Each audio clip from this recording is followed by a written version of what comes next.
Hello and welcome to episode number 140 of Super Califanilistic.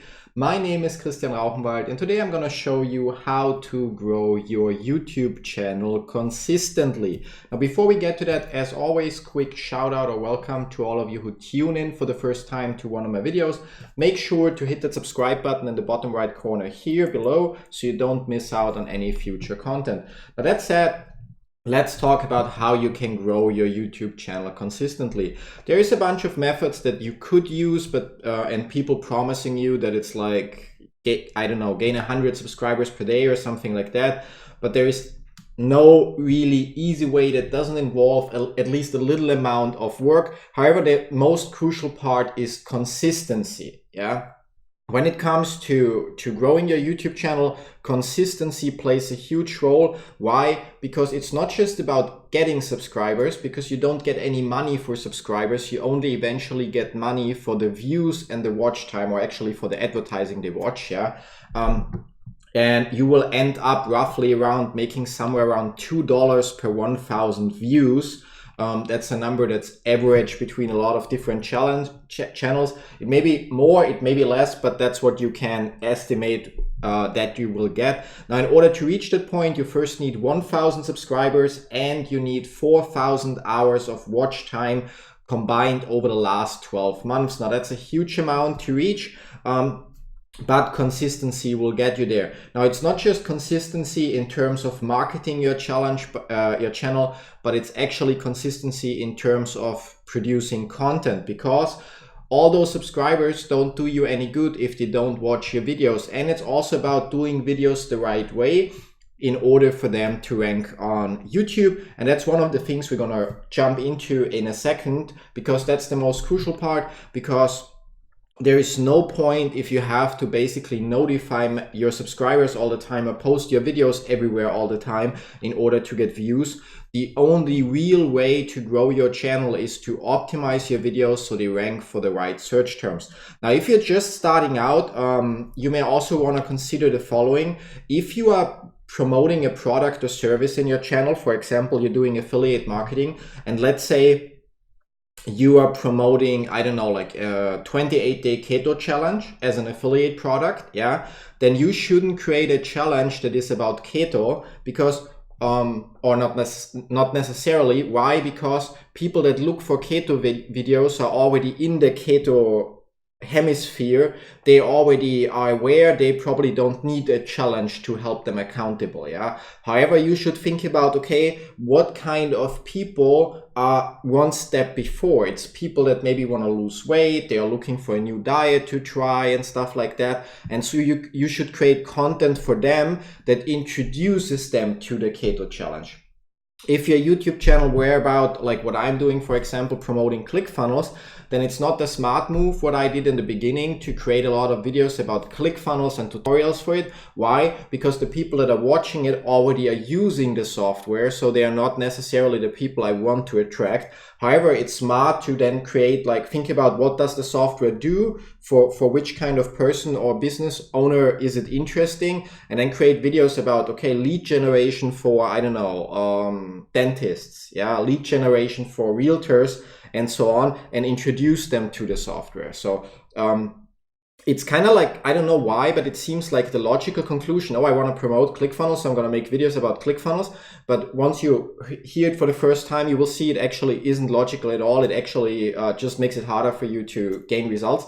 And it's a little tricky. You may also, if you promote a lot of things, you may also want to consider starting multiple YouTube channels, so each channel fits a specific topic or niche. Why? Because think about it when you subscribe to a channel because they are about, I don't know, about video editing, and then every second video is suddenly about weight loss. Well, you probably will be annoyed by the notifications. Oh, there's a new video about weight loss that you don't care about. So while it takes you longer to grow each channel, overall it still goes faster. And if the topics are not too far away from each other, you can cross promote, and in the end of your videos or at some point of your videos mention, I don't know, maybe you have, maybe you have a channel that's focusing on YouTube growth, and you have a channel that focuses on video editing.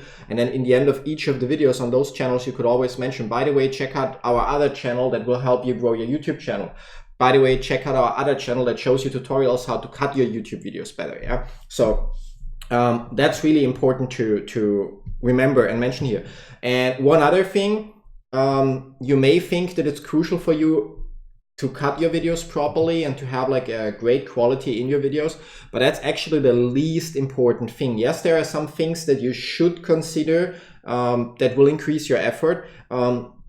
One of the things is creating an end screen animation. So when at the last 20 seconds of the video that you have like related videos and the subscribe button fly in and stuff like that, that it doesn't overlay your video content so that it's not in your current video while you're still talking, maybe covering important elements that you want to show to the audience. And the other thing is like a simple change of perspective. If you have the possibility somehow film with two cameras at least from two different perspectives or angles, so like a frontal shot and then maybe from a side perspective, and then every 7 to 15 seconds switch between the perspectives. This will give you two huge benefits. Number one is if you make a mistake in your video, maybe you say something wrong and stuff like that, usually when you put a cut, you don't continue with the exact same position you had before, so people could notice those cuts. If you, however, whenever you make a mistake, simply at the beginning of that sentence where you made the mistake, place a cut and switch to the other perspective, when you then re-record that sentence properly, nobody will notice because the cut seems natural in the flow. And the second thing, your user retention will be bigger. For example, I don't do that in my videos because I want to keep the effort low. Yeah, so I always record one shots, which means like I press the record button, I record the whole episode, and that's it. I only add the end screen that we have now, and I don't put any cutting effort in it. If you only have one camera and you do a little bit of editing, what you can do is simply increase the zoom. So in Adobe Premiere, for example, simply every 7 to 15 seconds, zoom in a little and then zoom out a little. I actually have that on a button here somewhere, or I don't have it on a button anymore, okay, but I have a scene for it. Which you now don't see, but I'm gonna quickly press it so you see how that would look like. So you see it would be zooming in and then eventually would be zooming out. Like if you play around with OBS, for example, if you're like me using a webcam on a tripod to record and your computer, you could probably define hotkeys to switch between the scenes and use something like auto hotkey to automate the process like every 7 to 50 seconds. So that change in perspective causes people to get attention again, yeah? And if you don't have that, your audience retention will be a little worse. People will drop off because it's like a monotone scene they're watching, yeah? And that's pretty much the most important stuff about your channel in general. So pick a topic that is like placed before, so people that would benefit from whatever it is you want to promote to them.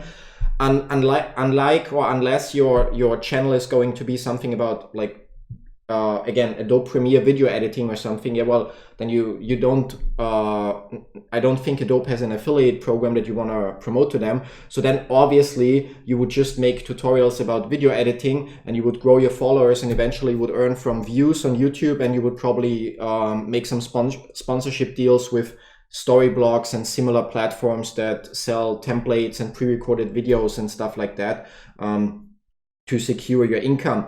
And yeah, that's pretty much everything about your channel now, or about the recording of your videos itself. Now, when it comes to your videos, again, like there are some people out there that recommend like just basically go and spam your videos everywhere.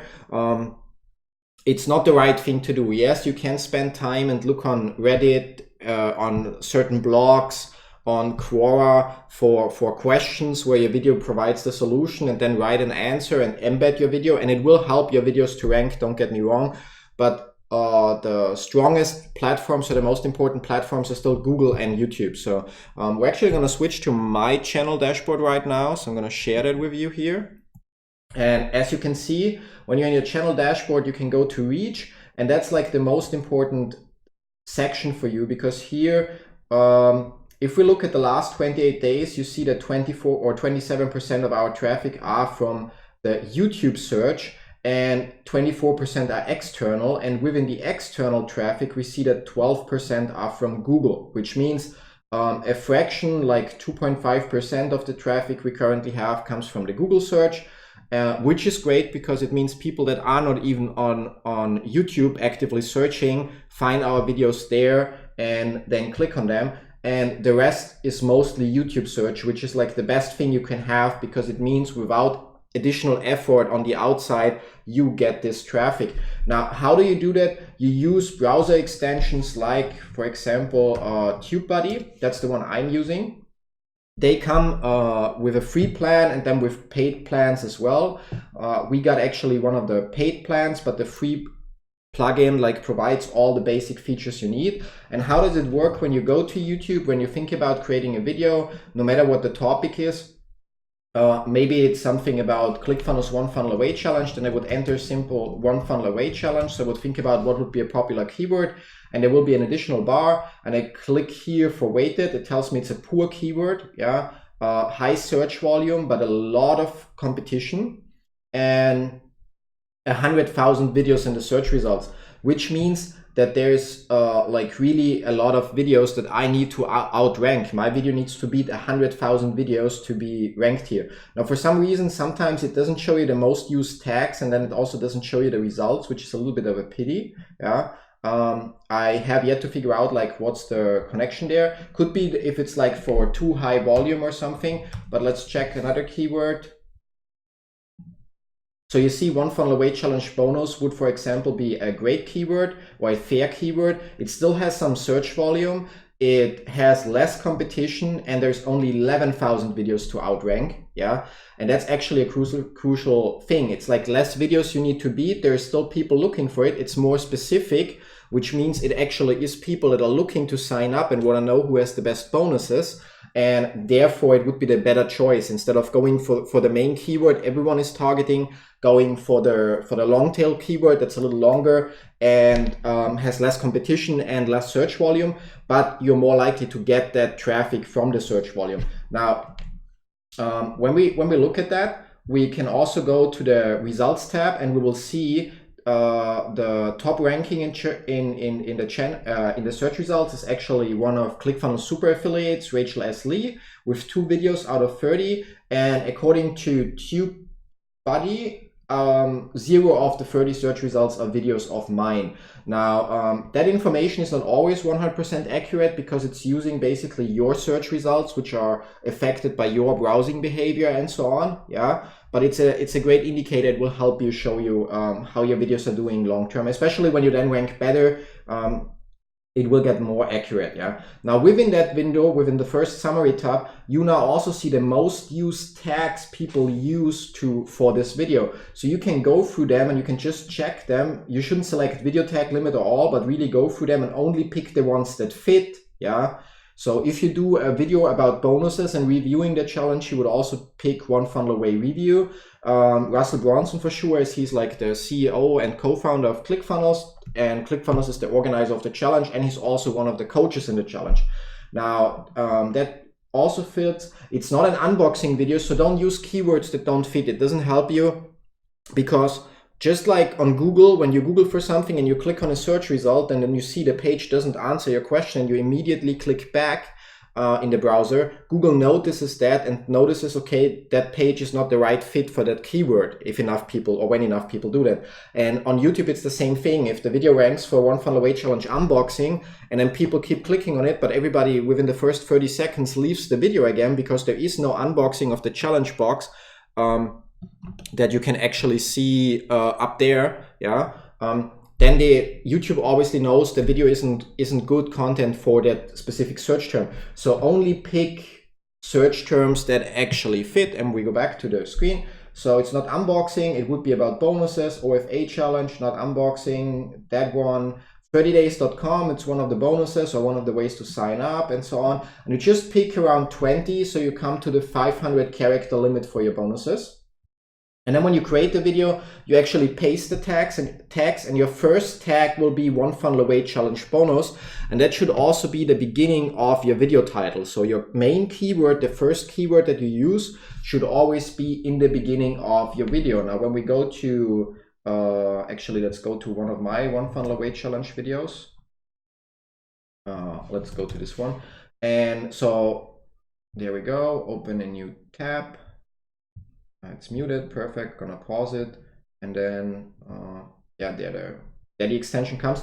And so here we see our main keyword is one funnel away, how to sign up for $47 only. I picked this one not because it's popular, but because I already have a video that's optimized for the other keywords. Yeah, you see there is a poor search volume, which yeah, just happens, but there's zero competition and only 5,000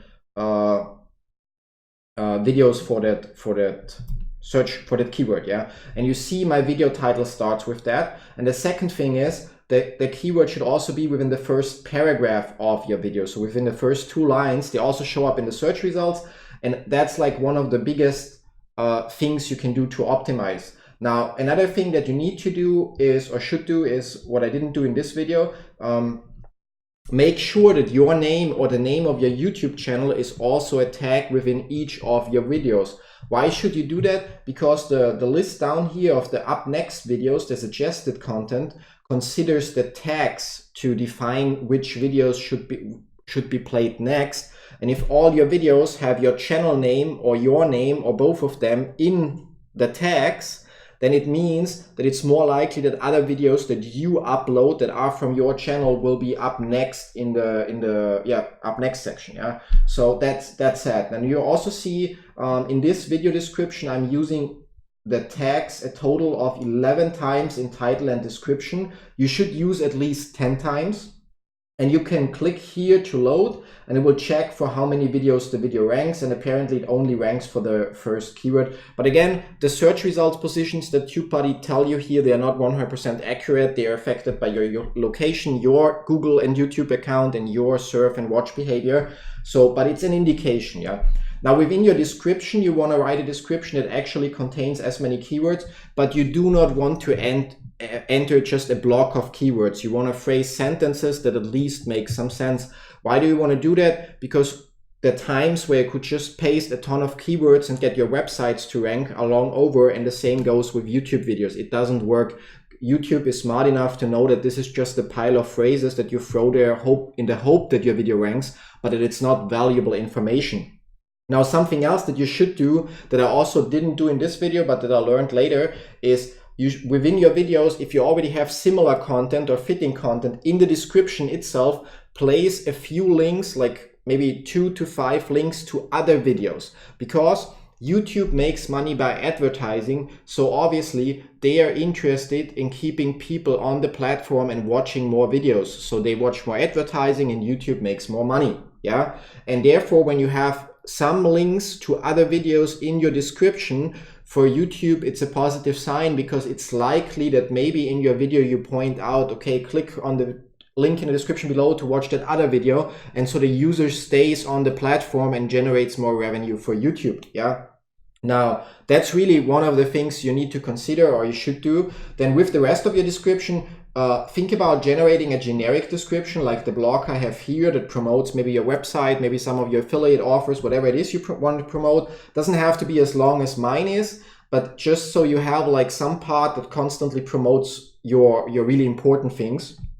And don't forget, if you have affiliate offers, to put an affiliate disclaimer that it points out that you might get a commission when people click on the links.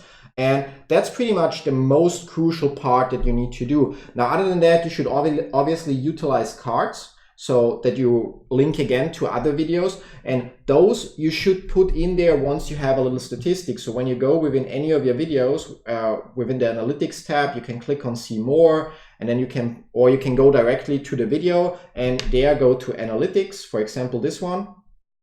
And then you can check your audience retention. And while a drop off in the beginning is very normal, yeah, and you cannot avoid it, but when you then maybe you see another drop off at a certain time, like a big drop off, like maybe here from 40 to 30%, yeah, then slightly before that moment, you would put one of those cards, yeah, and hopefully with something fitting. So to give people, first of all, there's going to be movement on the screen again, yeah.